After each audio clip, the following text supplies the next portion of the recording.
강 대변인님, 네. 검찰에 왜 이러는 겁니까? 검찰이요? 네. 검찰은 자기들 앞으로 3년 앞만 내다보고 30년을 싸그리 그냥 구렁텅이에 처박는 상황인 것 같아요. 그러니까 길게 보고 갈 거면 그래도 정의로운 척이라도 해야 될 텐데 제 식구 감싸기에 관성이 생겨서 일단 내 앞가림 하느라 급급한데 내 친구가 걸리면 나도 걸릴 것 같고 줄줄이 고구마처럼 캐져 나올까 봐 일단 지금 급하게 언발에 오줌 누기식만 계속 그렇게 방책을 쓰는 것 같고 가짜 뉴스를 바로 하나 잡을 부분이 하나 있어서 말씀을 드리면 네. 2012년에 경남도지사 민주당에서 하실 때 소방 비행기를 도입했단 말이에요. 맞아요. 그런데 홍준표. 그걸 홍준표 그 경남지사가 그러니까 없앴어요. 네. 그래서 지금 만약에 그 소방 비행기가 계속 유지됐다면 방제 작업도 신속하게 했을 거고 네. 그리고 헬기에서 사망하는 사고도 일어나지 않았을 것이다라는 추정을 해봅니다. 맞아요. 그러니까 민주당에게 뭐라고 얘기할 거리가 없어요.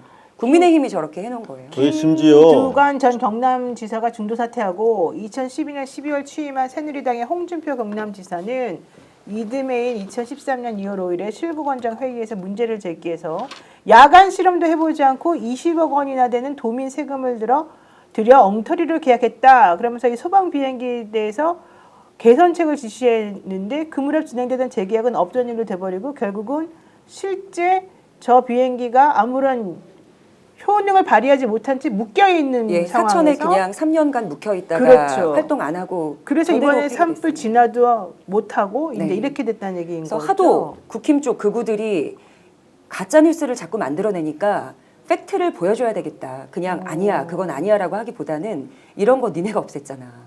우리가 그러니까 민주당에서 했는데 너네가 이거 안 된다고 거절한 거잖아라는 걸 보여줘야 될 것 같습니다. 홍준표 시장은 지난번에 진주 병원도 의료원.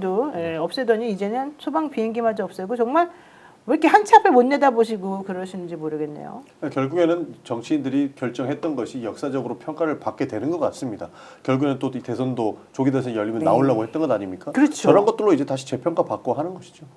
그러니까 우리가 사실은 또 전 윤상현 의원 말이 자꾸 무슨 주술처럼 자꾸 내 앞에 막 펼쳐지는 게 싫어요. 1년? 1년만 지나면 다 까먹고 우리 도로 찍어주더라. 그 말이 사실 지금 왜냐면 윤석열 파면 인용된 걸로 당연히 알고 있다가 점점 지금 갑자기 분위기 바뀐다 그러면서 또 그 뭐 3명의 재판관이 딴소리 한다고 얘기 나오면서 그게 마치 당연한 것처럼 또 막 얘기가 되지 않습니까?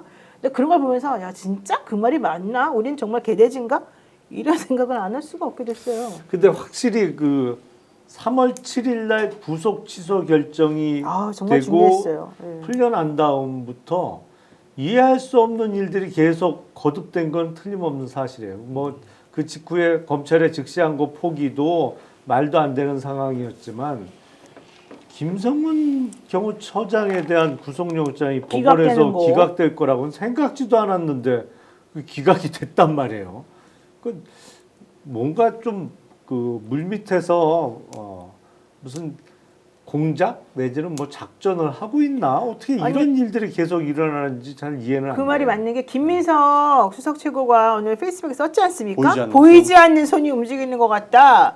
보이지 않는 손이 뭡니까 정확하게? 사실 뭔지는 정확하게 알 수가 없죠. 그러나 네. 그 법 기술자들이 네. 그들만의 카르텔을 가지고 그들의 왕국을 이미 만들어 놓고 있다. 이렇게 봐도 좋을 것 같습니다. 왜냐하면 즉시항고를 포기하는 검찰 그리고 판사는 그 내란수계 혐의자를 풀어주고 실제로 이런 내용들이 일련의 사건들과는 너무나도 다른 모양새를 보이고 있지 않습니까? 네. 실제로 그 이후에는 비상식적인 일들이 일어나고 있고 헌법재판소에서 뭐 공식적으로 발표하지 않았지만 여러 가지의 이런 썰들을 종합해봐도 지금은 이성을 잃은 사회가 돼버린 거죠. 그러다 보니 보이지 않는 손이 이렇게 법 기술을 동원해가지고 우리를 가지고 놀고 있는 것 아니냐 이런 의심을 하게 되는 거죠. 사실은 송규성님께서 전영기 의원님 이번 주 금요일까지 의총 소집하셔서 국무위원들 줄탄핵해서 행정기능을 국회로 가져와 주시기 바랍니다. 실제 임기가 도래하고 헌재 기능이 마비될 때까지 기다리면 안 되는 거 아닙니까? 이런 얘기 하셨는데 100% 정말 맞는 것 동의하는데요. 같아요. 실제로 원내 지도부가 엄청난 고민을 하고 있고 거의 매일 회의를 하다시피 합니다. 그래서 이 문제를 어떻게 해결할 것인가 그리고 설사 반대하는 사람들이 있다면 어떻게 설득할 것인가를 계속 얘기하고 있거든요. 오늘도 네. 한 2차례 정도 회의를 했던 걸로 알고 있습니다. 회의만 네. 하면 뭐 하냐고요. 그래서 결론을 만들어내야 되고 이 비상한 상황을 해결하려고 열심히 노력하고 있습니다. 진짜 너무 답답하다. 네. 이러니까 사람들이 헌재를 없애고 국민 투표를 결정합시다 이런 얘기가 사실 나오는 거예요. 개헌 얘기도 나오죠, 실제로. 네, 네. 스픽스는 말하는 언론입니다. 대세는 유튜브, 그중에서 스픽스. 좋아요, 댓글, 구독, 알림 설정. 여러분이 저희를 사랑해 주시고 우리가 여러분을 사랑하는 4가지 방법입니다.